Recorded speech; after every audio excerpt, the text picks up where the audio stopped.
O Senhor esteja convosco. Ele está no meio de nós. Proclamação do Evangelho de Jesus Cristo segundo São João. Glória a vós, Senhor.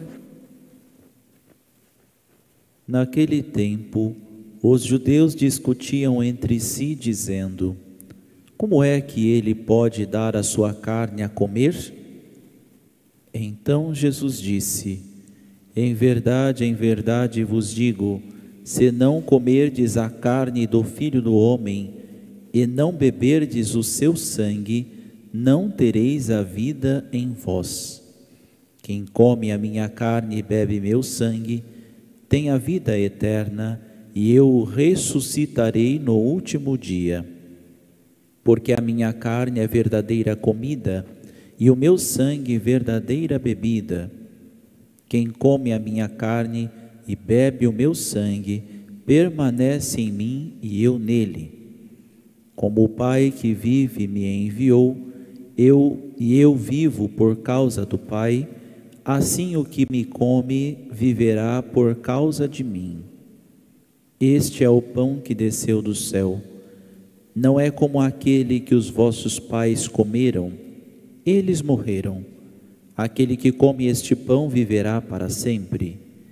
Assim falou Jesus, ensinando na sinagoga em Cafarnaum.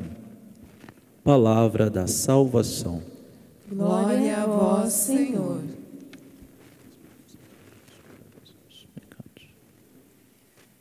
Caríssimos irmãos e irmãs, estamos já há alguns dias, há uma semana, ouvindo os discursos do pão da vida, e Jesus começa tudo isso a partir da multiplicação dos pães, como já temos percebido, nos últimos dias todos. Ontem nós ouvíamos, que Jesus começa a anunciar de modo um pouco mais claro acerca de que não somente o pão da vida está relacionado unicamente ao pão da palavra, ao Evangelho, ao sustento espiritual, mas que deveríamos também comer a sua carne. E por isso então este questionamento que surge entre os judeus e essa discussão no início do Evangelho, do trecho do Evangelho que nós ouvimos hoje. Como é que ele pode dar a sua carne a comer? Isso, especialmente para os judeus, é muito complicado, É difícil, duro de se ouvir, escandaliza. E é isso que nós vamos escutar, inclusive, no dia de amanhã, na liturgia da missa de amanhã.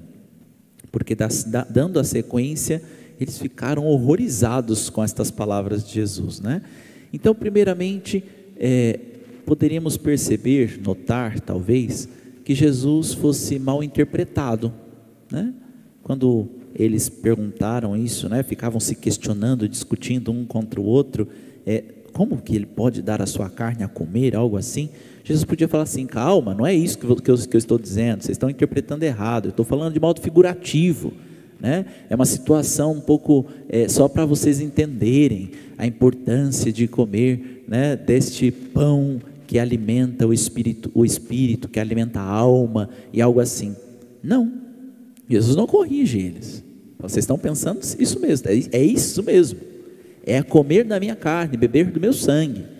E por isso ele reitera, quando eles questionam, começam a discutir sobre aquela situação, Jesus não só não corrige, porque não tinha que ser corrigido, o pensamento deles era exatamente aquilo que Jesus estava dizendo, como ainda amplia.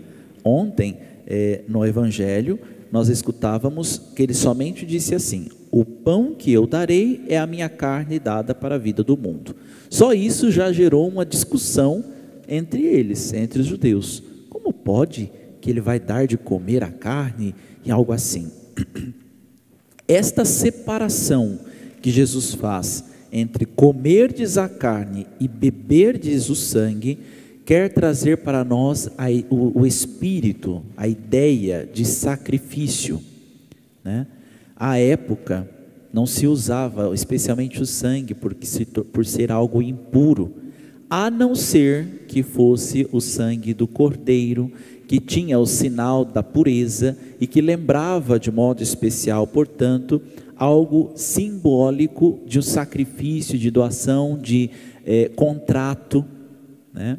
Por isso que todas as vezes que alguém fosse fazer um contrato com alguma pessoa, né, matava um animal, né, e cortava bem no meio assim, e aí pegava aquele sangue, um pouco do sangue do animal, passava na mão do outro, fechavam, né, o contrato, o combinado um com o outro, e eles passavam no meio daquele animal cortado e diziam: olha, se a gente não cumprir com a nossa parte, que aconteça o que aconteceu com esse bicho, né? Que nós sejamos partidos no meio, se eu não cumprir com a minha parte, se eu não fizer aquilo que eu preciso fazer. Imagina se nossos casamentos fossem assim hoje em dia, né? Se a pessoa morresse partida no meio, se ela não cumprisse com aquilo que foi combinado no casamento, né? Como a gente andaria na rua, gente partida, né, de alguma forma, porque não cumpriram com aquilo que pede, com aquilo que exige o matrimônio, a fidelidade, o amor, né, na alegria, na tristeza, na saúde, na doença, a intimidade. Há algo interessante, a abertura à vida, não é? Tudo isso foi um contrato, foi dito na palavra. Era como se fosse nesse momento, nessa época, que aconteça o que aconteceu com este animal, se nós não cumprirmos com o nosso contrato, com aquilo que eu estou dizendo, com a palavra que eu estou assumindo, né? E era esta a realidade do sangue. E também tinha, lembram-se, né, do cordeiro sem mancha, de 1 ano, que era comido na Páscoa, que lembrava aquele cordeiro também que foi usado no Egito, quando o anjo do Senhor iria passar para matar todos os primogênitos, especialmente dos judeus, especialmente dos egípcios, né, em favor dos judeus. E então aqueles que eram judeus passavam nos umbrais das portas o sangue do cordeiro, e quando o anjo via aquele sangue, passava adiante, né? Então sempre tem este sinal de sacrifício, de doação, de contrato, né? Sempre havia essa situação.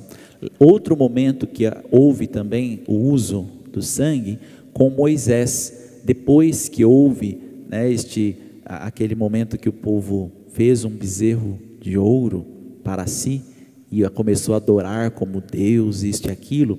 Então Moisés derreteu aquilo, fez com que eles bebessem, sacrificou um animal, ofertou em sacrifício ao povo, e usou o sangue para aspergir o povo, né? O sangue foi usado para aspergir, também como sinal de sacrifício, de contrato, né? Senhor, nós reiteramos a aliança que o Senhor fez conosco.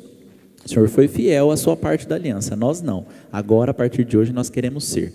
Então foram aspergidos com o sangue também do cordeiro. Enfim, e agora, nesta realidade da nova e eterna aliança, nós celebramos e rememoramos em todas as celebrações da Santa Missa o sangue redentor de Jesus Cristo, do qual fomos e somos aspergidos em favor dos nossos pecados, em lembrança dos nossos pecados. Também este mesmo sangue é passado nos umbrais das nossas portas para que o anjo da morte passe adiante. E este mesmo sangue, que é o contrato, selo, do qual nós somos convidados, do qual nós somos convocados, do qual nós somos batizados, para que assim consigamos vivenciar a misericórdia com o Pai, do qual nós somos convidados a sermos resgatados em Cristo Jesus. É este mesmo sangue. Por isso que o próprio Cristo vai dizer, né? Se não comerdes a carne do Filho do Homem e não beberdes o seu sangue, não tereis a vida em vós. Não tem como. Se você não comer desta carne, não beber deste sangue, não terá a vida em vós. Não haverá vida. E nós que estávamos debaixo da escravidão, debaixo da morte, sob o pecado, agora somos alcançados por Cristo através do seu sacrifício. Sacrifício este que nos gera vida. que nos gera salvação, que nos faz abrir as portas do reino dos céus. Por isso, quem come a minha carne e bebe meu sangue tem a vida eterna, e eu o ressuscitarei no último dia. Esta é a nossa confiança, esta é a nossa fé. Aqui, irmãos e irmãs, se encontra aquilo que nós professamos: de onde há de vir julgar os vivos e os mortos. Nós que já estivermos mortos quando Jesus vir no último dia, seremos julgados mais uma vez, né? Há dois momentos de juízo: o juízo particular e o juízo universal. O juízo particular é individualmente, eu e Deus somente, né? E eu e Deus somente, eu e Cristo somente. Naquele instante, naquele momento que nós morremos, nós observamos, né, as nossas obras, observamos como vivemos a salvação em Cristo Jesus.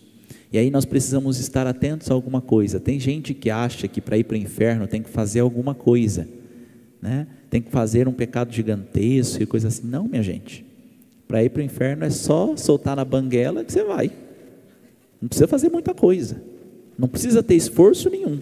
A gente precisa fazer alguma coisa para ir para o céu, é diferente, né? Precisa empurrar o carrinho, precisa fazer alguma coisa, precisa se esforçar. É isso inclusive que nós estamos escutando. O próprio Jesus, acho que na terça-feira desta semana, se não me falha a memória, diz exatamente isso: esforçai-vos não pelo pão que você come e vai para a fossa, mas pelo pão da vida. Esforçai-vos pelas coisas do alto. É isso que nós devemos nos esforçar, porque este outro vai para a fossa, acabou. Este outro não precisa de esforço nenhum para ir para o inferno, é só soltar e que vai. Às vezes nós devemos nos comparar como alguém que está nadando contra a correnteza. Se você não estiver se esforçando minimamente, né, para você ficar no mesmo lugar onde você está, você precisa estar se movimentando, só para ficar no mesmo lugar. Se você ficar paradinho, você é levado contra a correnteza, a favor da correnteza. Nós precisamos buscar a fonte de água viva, ou seja, o começo do rio. É esse o nosso esforço, ir até o começo do rio, a fonte, o lugar, a nascente. E para chegar até lá, precisa se esforçar, precisa nadar. E só para ficar paradinho no mesmo lugar onde eu estou, eu já preciso estar me movimentando. Porque se eu ficar parado, sou levado. Imagina então, né, se eu ficar me esforçando, inclusive, para ir para o inferno ou coisa assim, ser conduzido de acordo com a correnteza. É aí que nós somos de fato colocados à prova. É aí que nós percebemos o quanto temos nos esforçado. Esforçai-vos pelas coisas do alto, pelo pão que não é material, pelo pão da vida. Diz ainda o próprio Senhor: porque a minha carne é verdadeira comida, e o meu sangue verdadeira bebida. Jesus aqui começa a dizer de modo especial acerca do sacrifício da cruz. E é claro, está falando já de modo prefigurativo da Eucaristia. O que quer dizer prefigurativo? A figura, e prefigurativo então de modo antecipado aquela figura. Então o que nós vemos aqui é a figura, é a Eucaristia. De modo antecipado Jesus começa a dizer, começa a ensinar. A criança, quando está fazendo catequese, se preparando para a primeira comunhão, ela vê de modo prefigurativo aquilo que ela quer realizar. Ela começa a aprender de modo prefigurativo aquilo que ela quer comungar, né? Nós participando, por exemplo, do pão da palavra, nesse momento, né, nos alimentando do Evangelho, de modo prefigurativo, vamos nos alimentando daquilo que vamos comungar mesmo, de modo que a figura vem de fato até nós, o Cristo vem até nós. E aí o padre começou a dizer do juízo particular, né? O juízo particular então é exatamente esta realidade, do qual nós unicamente seremos julgados particularmente pelas nossas ações, boas e ruins. E aí o Senhor vai dizer, né? vinde benditos de meu Pai, ou vá para longe de mim, malditos de meu Pai. Queremos estar, claro, no primeiro grupo, né? Naqueles que serão convidados a participar do banquete da vida. Tá, padre, qual motivo de termos então um juízo universal? Se a gente já vai estar no céu, ou se alguns já estarão no inferno, qual a razão de ter um juízo universal, um juízo final no último dia? Neste último dia, todas as coisas serão reveladas, e aí todas as pessoas irão ver, ouvir, bendizer ou ficarem assustados com aquilo que eu fiz, com aquilo que eu pratiquei, né? É aquela história que o pessoal fala que nós estaremos lá e vai passar num telão a história da nossa vida. É isso mesmo, né? É mais ou menos isso. Todas as coisas serão reveladas, será tornado claras. Isso é o juízo universal. Por qual motivo? Só para uma questão de nos envergonhar e coisa do tipo? Não. Porque veja, imaginemos Santa Dulce dos Pobres, certo? Aqui da Bahia, aqui no Brasil. Quanto bem aquela mulher fez, não é verdade? Só que o bem que ela fez naquele momento continua acontecendo. Por exemplo, o Hospital Santo Antônio é o maior hospital de todo o estado da Bahia. E hoje atende muitas pessoas diariamente, por conta daquilo que ela fez lá atrás, num galinheiro dentro do convento. Era isso, era um galinheiro, e ela, vendo os enfermos, tudo mais, ela começou a trazer essas pessoas para dentro, e aí tirou as galinhas, e a madre até perguntou assim, mas o que a gente vai fazer com as galinhas? Ela disse, a gente faz uma canja, né? A gente resolve isso rapidinho, não é um problema. E daquele galinheiro, hoje nós temos o maior hospital da Bahia. Olha quanto bem essa mulher fez. Não pode deixar quietinho.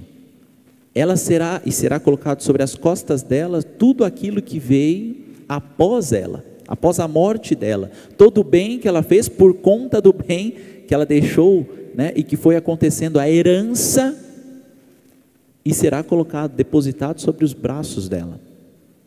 Assim também as maldades, né?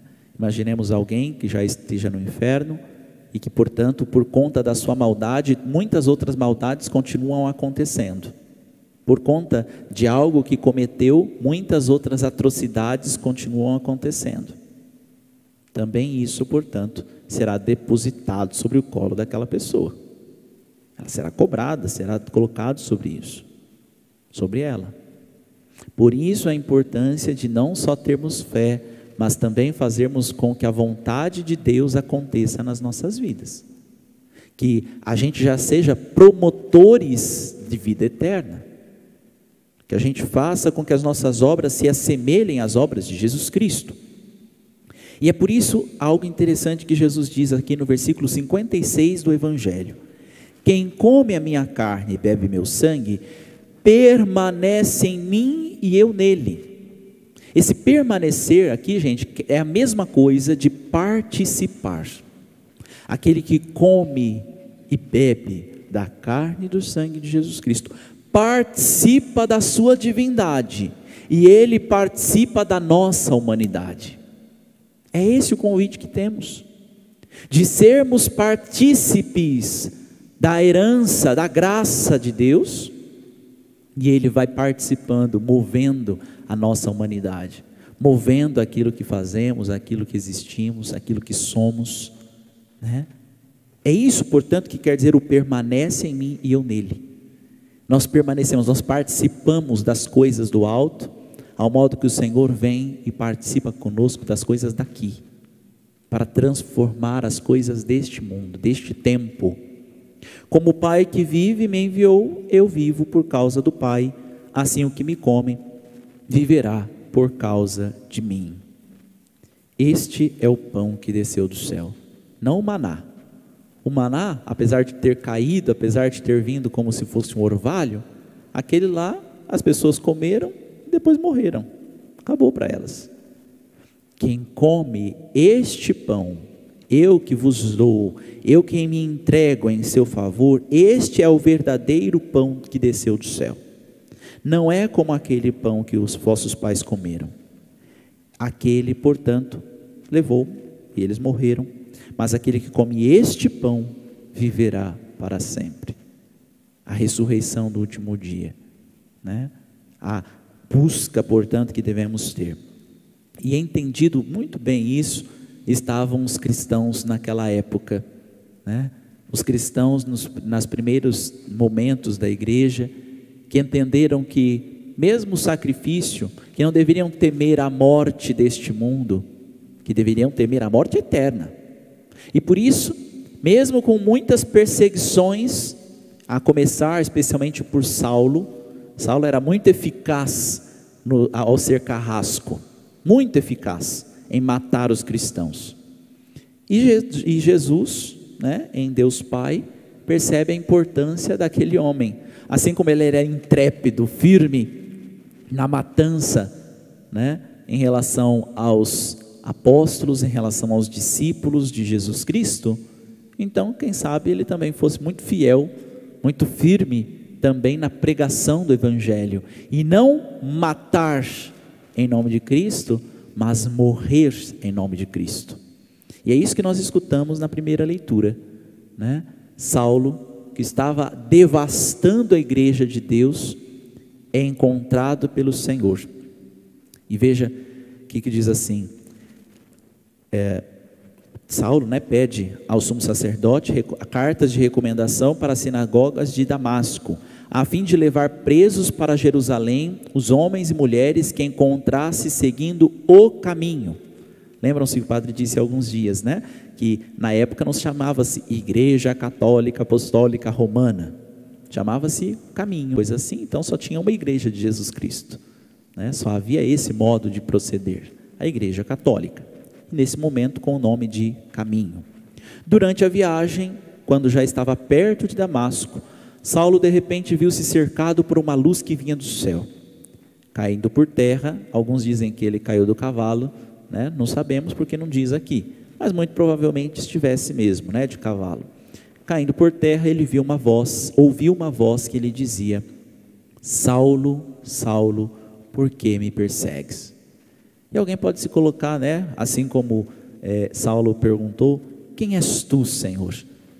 Veja, sempre que o Senhor vem ao encontro, Ele chama o nome da pessoa duas vezes, né? Sempre chama o nome desta pessoa duas vezes. Samuel, Samuel, né? Moisés, Moisés. E a mesma forma aqui, Saulo, Saulo. É um chamado, é um vocare. E é por isso, inclusive, que o próprio Saulo, sabendo e conhecendo a forma que o Senhor costuma proceder, responde exatamente assim: quem és tu, Senhor? Ele sabia que vinha do alto, ele sabia que tinha sinais divinos aqui, não era qualquer coisa. E então a voz responde: eu sou Jesus, a quem tu estás perseguindo. E gente, Jesus aqui já tinha ressuscitado, já tinha caminhado por 40 dias com os apóstolos, já tinha subido para os céus, já tinha acontecido a festa de Pentecostes, o Espírito Santo já tinha vindo sobre os apóstolos, já tinha acontecido muitas situações de curas, milagres, prodígios pelos apóstolos, muita coisa já tinha corrido, já tinha sido ordenação de diáconos, tudo isso já aconteceu. E agora que Jesus vem dizendo que ele está perseguindo Jesus, Jesus nem está aqui mais. Jesus não está aqui mais da forma que nós conhecemos, mas Jesus se faz presente nos irmãos e irmãs, né? Naquele que come a sua carne e bebe seu sangue, ele não está permanecendo, portanto, nesta pessoa.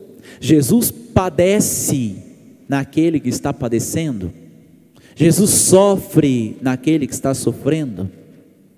E por isso então o próprio Senhor está dizendo: se a igreja está sendo perseguida, Jesus mesmo está sendo perseguido. Por que me persegues? Agora levanta-te, Saulo, entra na cidade, ali te será dito o que deves fazer.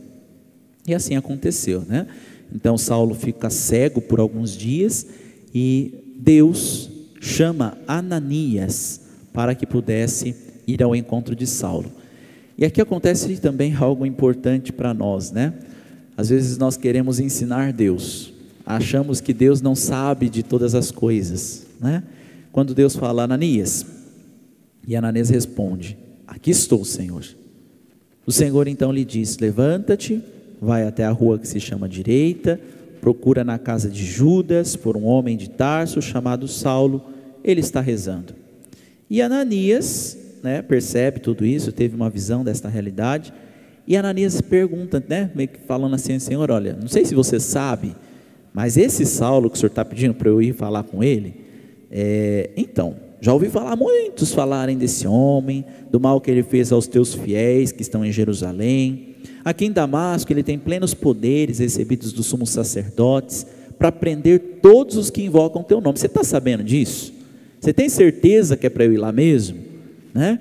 Meio que está querendo ensinar Deus. E aí Deus falou assim para Ananias, Ananias, vai, porque esse homem é um instrumento que escolhi para anunciar o meu nome aos pagãos, aos reis e ao povo de Israel. Vai, Ananias, eu estou mandando, seja obediente, estou dizendo para ir, permanece comigo, Ananias, e eu permanecerei contigo, vai que dá certo. Eu já sei quem que é Saulo, mas eu estou precisando dele nesse momento, essa força, essa coragem que esse homem tem, este zelo pelas coisas de Deus que ele tem. Eu preciso deste zelo, eu preciso deste cuidado, eu preciso desta coragem, não mais para perseguir a igreja de Jesus Cristo, mas para anunciar a boa nova, não para espalhar desgraça e perseguição, mas para anunciar a salvação, para anunciar a misericórdia. E então Ananias saiu, entrou na casa, impôs as mãos sobre Saulo e disse, Saulo, meu irmão, o Senhor Jesus que te apareceu quando vinhas no caminho, Ele me mandou aqui para que tu recuperes a vista e fiques cheio do Espírito Santo. Esta é a oração da qual também nós recebemos, especialmente no nosso crisma, né? Recebemos, claro, no nosso batismo, mas também no nosso crisma. Recebe o Espírito Santo, dom de Deus, que é ofertado, que é derramado sobre cada um de nós.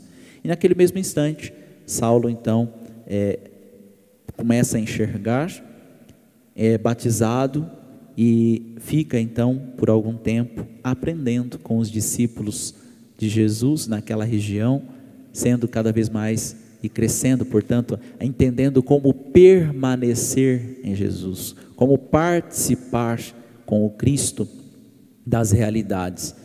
E nós sabemos, né, que Saulo iria sofrer muito por causa do nome de Jesus. Nós vamos escutar ainda até o fim do tempo pascal esta realidade, né? Saulo vai ser preso várias vezes, vai ser chicoteado, dado até como morto, né? Apedrejam e batem tanto nele, mas tanto que ele fica desmaiado, eles acham que morreu e ele é jogado do lado de fora da cidade. No outro dia ele acorda, imagina, né, a dor que aquele homem sentiu no outro dia, depois de ser surrado daquela forma, de apanhar tanto, de tanta dor, desmaiar. No outro dia, como que ele acorda, certamente, né? Certamente acordou todo quebrado. Mas o que ele faz? Foge, volta para dentro da cidade e vai pregar de novo, né? A ponto, inclusive, depois de ser morto de fato, aí sim, decapitado. Que nós tenhamos esta mesma coragem de Saulo, mas também, ainda que às vezes nas nossas dúvidas, nas nossas dificuldades, nos nossos medos, como aconteceu com Ananias, que a gente, apesar disso, não permita ser tomado pelo medo, tomado pela desobediência, mas consigamos colocar em prática aquilo que o Senhor nos chama. E o Senhor nos chama a santidade, o Senhor nos chama a nos esforçarmos pelas coisas do alto, a não descermos banguela abaixo, né, de pinguela abaixo, mas nos esforçarmos verdadeiramente para a montanha, para as coisas do alto, que consigamos nos esforçar diariamente, que a bem-aventurada Virgem Maria interceda por nós, e São José, que teve o auxílio do anjo do Senhor, também nos venha auxiliar neste caminho, que nos conduz a Deus, que nos conduz aos céus.